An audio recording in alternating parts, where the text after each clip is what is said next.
Humour is wonderful, but humour can also be dangerous.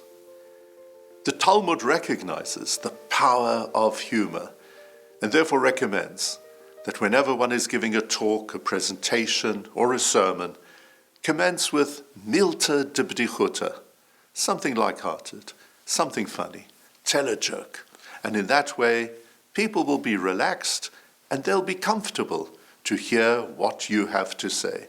That is something that Korach appreciated.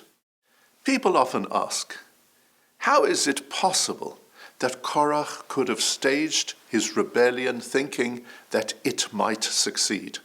After all, there was no need for democracy in the wilderness. Moshe and Aharon had been appointed by none other than Almighty God himself. But an even greater question is, how could Korach convince 250 leaders of the people to follow him?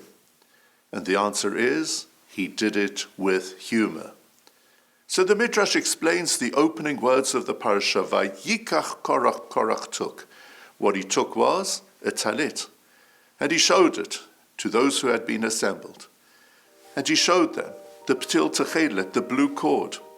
As a result of the tzitzit, you can wear the garment. And then he posed a question to Moshe, and he said, okay, Moshe, what happens if you have a garment which is kula techelet, the whole garment is blue? Does it require the tzitzit? And Moshe said, of course it does. And then Korach and the assembly burst out laughing. And then Korach said, well, what about a mezuzah? Thanks to a mezuzah at the entrance to a room, that room is now kosher for us to live in. But what happens if you have a room in which there are Sifrei Torah, there are holy books, the mezuzah just has one paragraph, and here the room is full of them? Does that room require mezuzah? And Moses said yes, and again they burst out laughing. Of course, they all didn't appreciate the real essence of tzitzit and mezuzah, but Korach purposefully ridiculed Moshe in order to bring people behind him, to make them relaxed so that they would be willing to hear his message. So from Korach, let us remember how positive, how constructive, how funny, how delightful humor can be.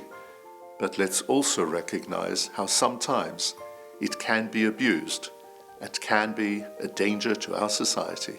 Shabbat Shalom.